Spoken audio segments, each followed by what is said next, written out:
iPhone mirroring is a useful feature on Mac. You can use it if you have the latest iOS 18 update on your iPhone and macOS 15 update on your Mac. You will be able to use your iPhone from your Mac, even if your iPhone is not in the same room with you. You can also disable this feature on your Mac if you don't want to use it anymore. In this video, I will guide you with how you can permanently disable iPhone mirroring feature.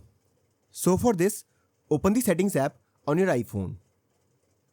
Scroll down and then tap on General option. After this, open this option. Now open iPhone mirroring. Now tap on this Edit button and then tap on this red button next to your Mac.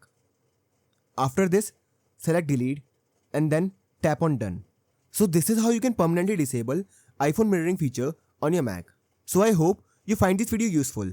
And if you do, then don't forget to like the video and subscribe our channel.